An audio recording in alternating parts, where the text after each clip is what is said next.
Let's get into the part that personal branding plays in your overall signature talk. If you're invited to speak somewhere, there's a really good chance the event organizer or the event host is going to request your slides because it's going to go into their main slide deck for when you get on stage and other speakers get on stage as well. It only makes sense.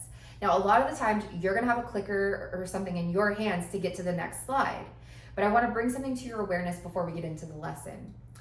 Logistically speaking, there are times where your slides might break, or for whatever reason, it's not working, and you're gonna still need to stand strong as a speaker on your own. So I don't want you to put too much content into your slides at all.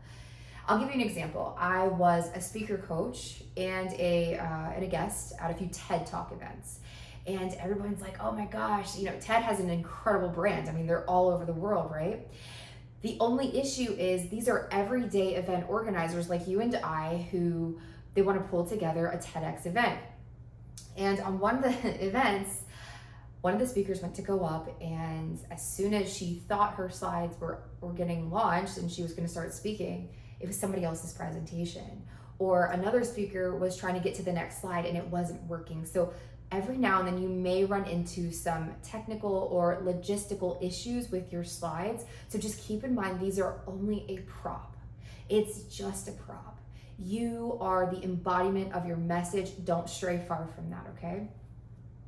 Now, when it comes to personal branding, picture yourself standing on stage right now with slides behind you. The slides behind you need to represent the image of you and your company to a T. If you've been in business for a while, you've probably already made some headway with your branding. This looks like colors, themes, vibes, fonts, all that good stuff, logo. And so you want to make sure that when you're building out your slides that you have your authentic image integrated into them as well as your company image. Because there's you and then there's the company, and how you bring it to life is totally up to you, right? We are an expression of our company. So you want to make sure you've got your company logo and anything that really aligns with the overall branding of your business. You also want to make sure your unique voice is on the slides. I'll get into slide etiquette in just a second, but your messaging, it's got to sound like you up here as well as here, because what you're not going to be doing, you're not reading verbatim what's on the slides. There's the speaker message, and then there's the written message that supports you. And then to be aware of this as well, anytime you're working on your personal branding, it's really tying into the overall perception that others are going to have of you. So this audience perception, if you want to come across as an authority or you want to come across as a high vibe, energetic person, it's going to need to go into your slides, right? You're going to want to have the right colors and the right theme and the right messaging to align with that. So I'll give you an example of what's happening here. Personal branding is all about creating a frame of how you want to be perceived in the world.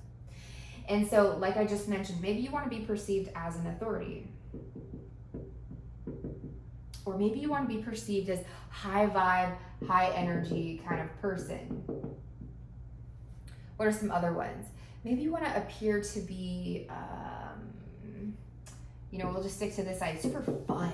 You're fun. It's fun to work with you. People come to your company to get products and services, but it's really you that they're paying to work with. And because you're fun, they want to work with you.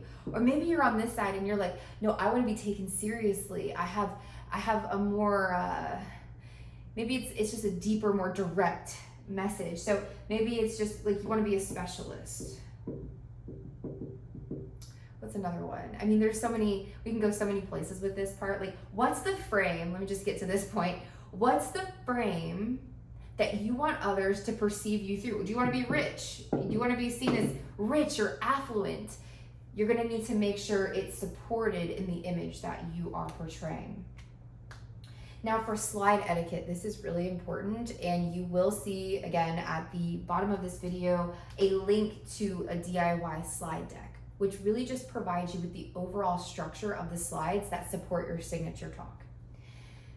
Something really important for slide etiquette is your script does not go on these slides. It is more powerful to have less words and more images than a bunch of bullets, a bunch of words. And the reason why is because you don't want it to distract or take away from your message. Your slides are just a prop. It's just to support you. And so you also don't want to find yourself like reading what's on the slides because you're going to disconnect from the audience. The slides are merely there to support you and just help the audience follow along, right? But it's not, you're not saying it and they're reading it at the same time unless it's a really strong one-liner. Slide etiquette is very important. Please don't put a bunch of stuff on there. Be mindful of animations. Be mindful of anything that when the organizer puts the slides up there, that if there's an external link to a video or there's some kind of animation or something like that, it might break.